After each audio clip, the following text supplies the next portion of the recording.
Hi everybody. It's Eric Brink here again. Good to join your list community. And I'm joined for the third time, rather I'm joining for the third time, Dr. Jayshree Pandya. Hi Jayshree, how are you? Wonderful. And hello to everyone on your list. I'm delighted to be here.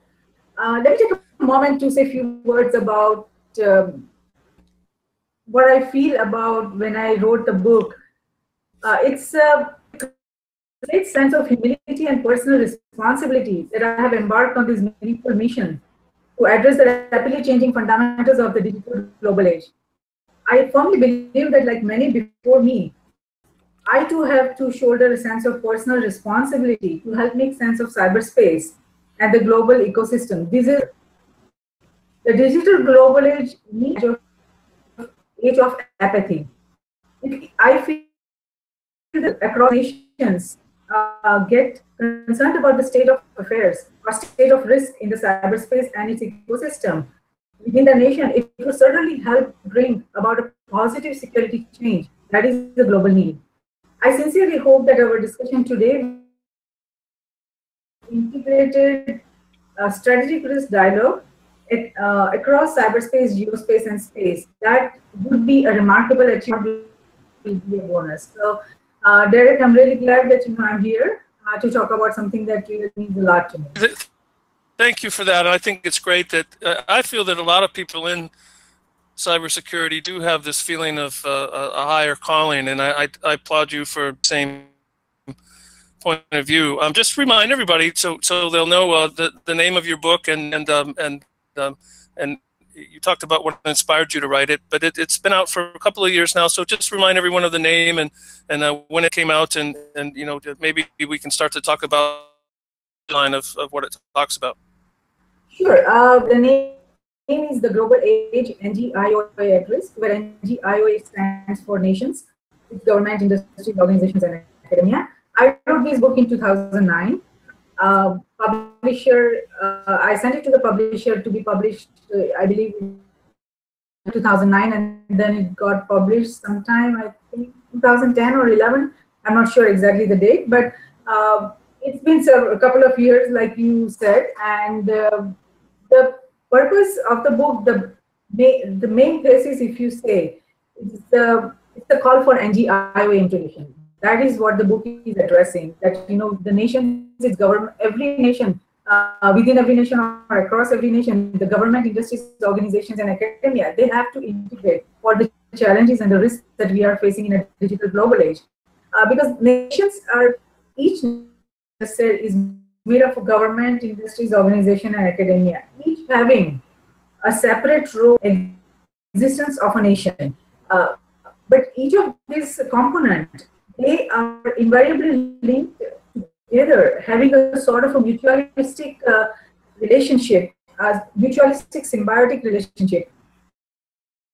NGIO, which benefits all within a nation and harms neither. This close, independent, prolonged association between each NGIOA is an opportunity as well as a risk.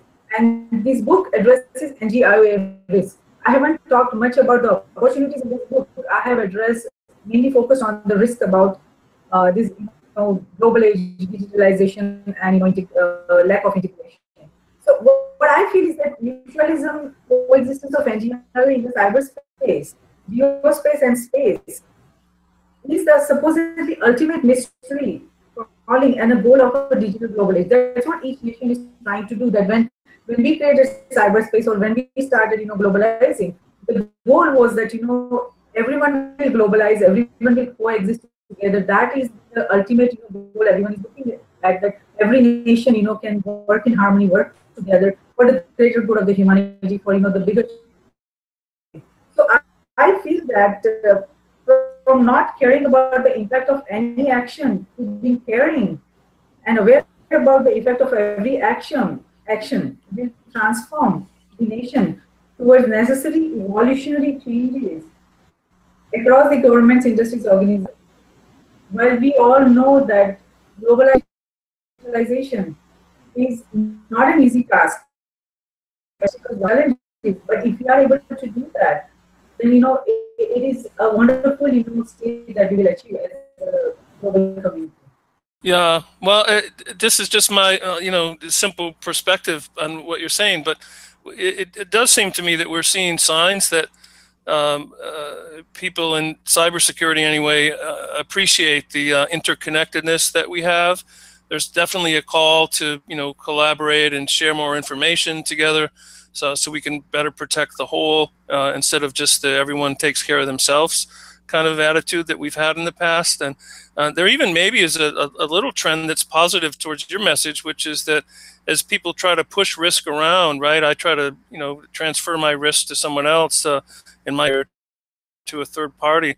There seems to be several examples of regulators coming back and saying, no, you can't. You can outsource certain activities, but you still can't outsource the responsibility for the risk. So this whole notion of things being more interconnected seems to be kind of going slowly, incrementally in the direction that you're talking about. Do you see more examples of what I've just tried to think of than that we can tell the folks about? Yes, absolutely. I mean, I think there are a lot of indications out there, a lot of indicators that people are seeing the need for this kind of avoidance. That we cannot just transfer risk, we cannot just bypass our responsibility and send it to someone else, because if we do that, then all we end up is the bigger risk, like I mean, there are so many examples around us. So yeah, we have to be responsible. And I'm not sure if you got an opportunity to read something that I just published last week. This is about the cybersecurity insurance. That insurance industry itself, if we look at them, that so far it was like anybody was allowed or able to buy insurance. Insurance, whereby you transfer your risk to them, they will give you financial compensation if something happens. But that model of insurance, it itself is at risk right now, because you cannot. There is no way insurance companies can insure all the risks that we face in cyberspace or geospace or space. There needs to be a different model now. So what I have proposed recently is that insurance companies need to enforce the implementing cybersecurity risk management framework, security centric. It doesn't matter whether it's proposed or whether it's proposed. But the goal is that insurance companies need to mandate that you do everything in your power as a corporation, as an individual, that you are doing everything to manage, identify, evaluate, and manage risks that you are facing. And whatever risk that you are not able to manage on your own as an independent entity, that you can insure. That, because the risk that you have no control over how to manage that, those can be risks that is within your power to insure. So insurance company, I believe that the role is changing for them. But irrespective of whether it is cyberspace or whether it's a healthcare, insurance companies cannot simply issue policies. They cannot issue policies and they feel that everything is going to be all right. Like healthcare has our second largest industry in our nation. It's so huge, so many challenges. Insurance costs are just increasing every year. I feel that the basic fundamental human beings, every individual is allowed to buy insurance. Company keeps making payments whenever doctors ask you to do all kind of tests or diagnostic tests or treatment or anything. Insurance companies just keep writing the checks. If we continue that way, then this is not going to be sustainable.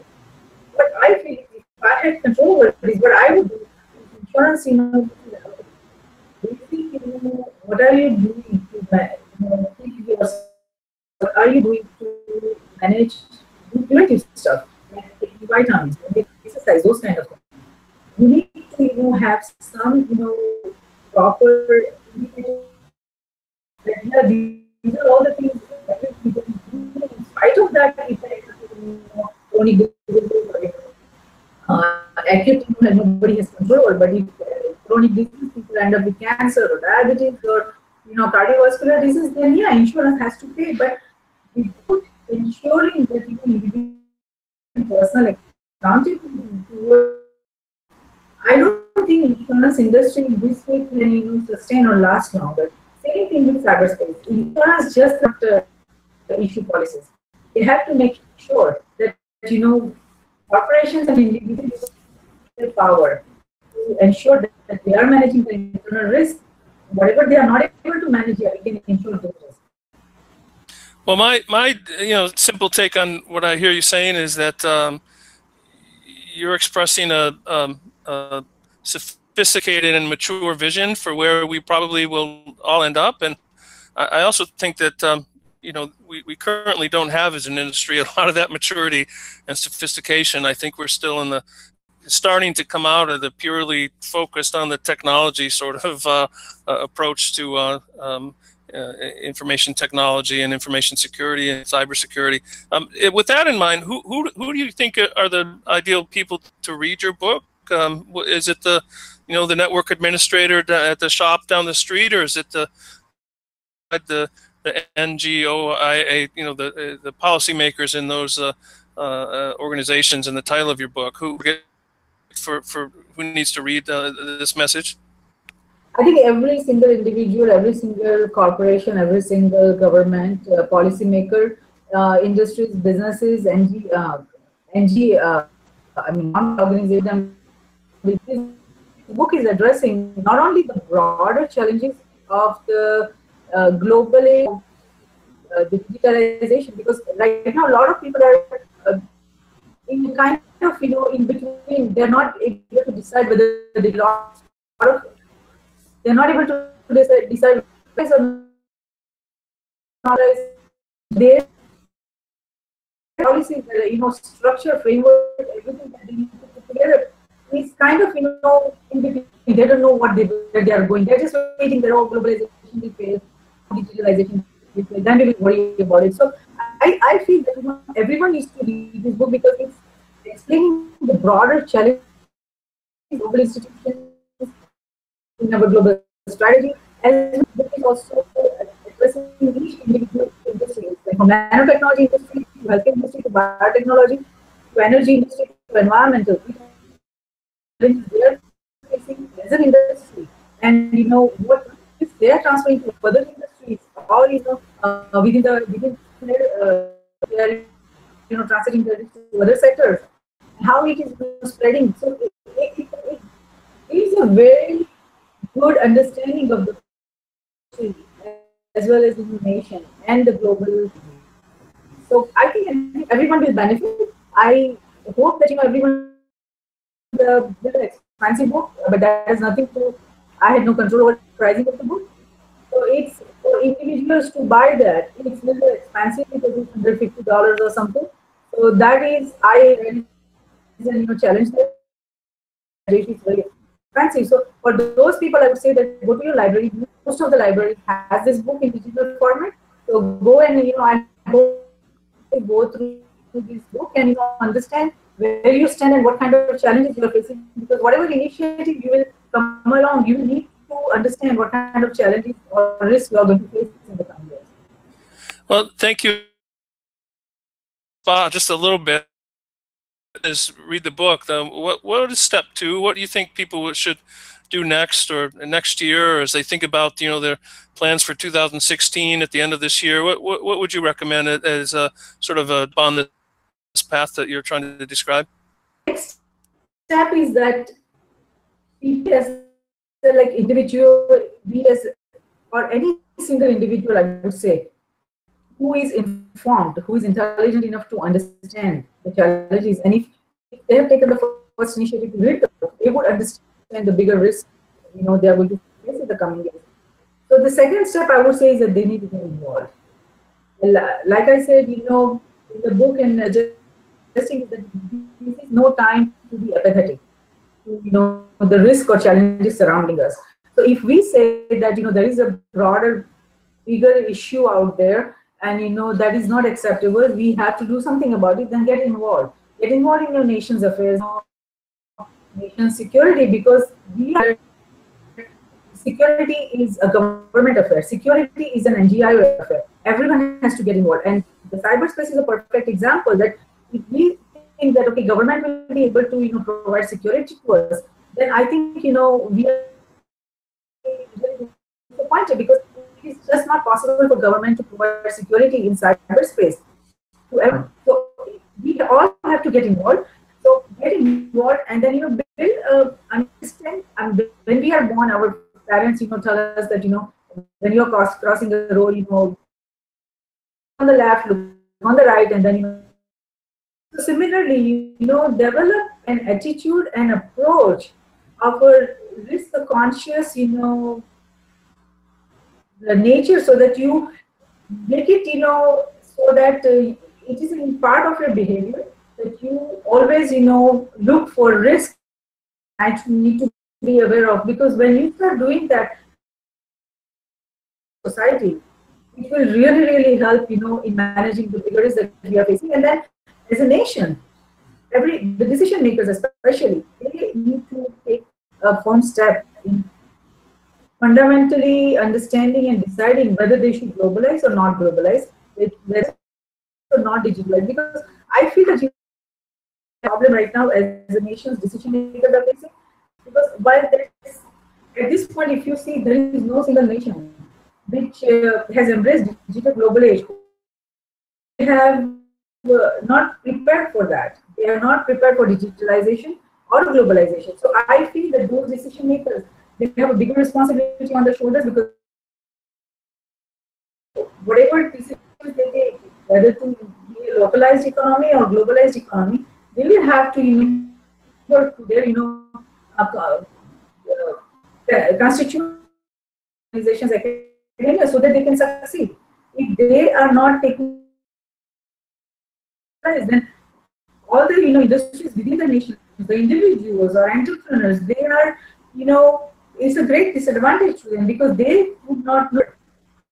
So I feel that integration is going to be the next step. The governments, the decision makers, have to create a framework, which I have very strongly in my book, is that we need an NGIOA framework where the decisions that are made for each individual nation, everyone has a say in that. Like the industries have a say in that, academia has a say in that, and NGOs, non-government organizations, have a say in that.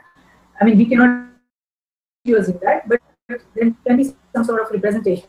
So if the government, industries, organizations, and academia, if they integrate, put together a framework where they are all able to manage things, identify the risks, and put together a proper governance structure, I think that would be the biggest achievement, if we are able to do that. Because without that framework, there is, I'm sure there are people who understands the risk, but they just don't know how to go forward, because there is no structure. Like every corporation right now, I'm sure a lot of them are doing everything they can do to identify the risk in cyberspace or geospace, and they're trying to manage that. But the risks that are not within their control, how to flag it, how to take it forward. Once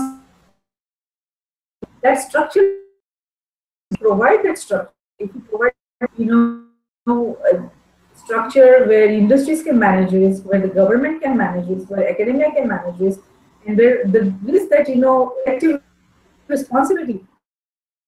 If we provide the proper NGO risk management framework, then I think we will be able to. All right. Well, you clearly have a passion and a conviction for this. And just remind people as we finish up here the time we have to find your voice again. Just tell them where they can keep up with you on your views and what you're thinking and talking about currently. Just remind them of your site and your business, future book plans, anything like that, just to wrap us up. Sure, absolutely. Thanks, Derek. The website is riskgroup.llc.com, riskgroup LLC.com. I am also very active on LinkedIn and Facebook, not that much, but LinkedIn, Twitter, Google Plus. So whatever I am writing on my blog, I those links on LinkedIn. And I have, of course, Peerlist. I just started using Peerlist. So I also put all my in material that I write, all the papers I write, and everything is social media websites as well as Peerlist. So please feel free to read that. Please, I would welcome all constructive comments. I would be available if anybody wants to talk to me and to have a dialogue about these challenges. to get, this is not a responsibility where one person or one organization can, manage the risk. This responsibility, we all be able to manage the risk of cyberspace, and we will be to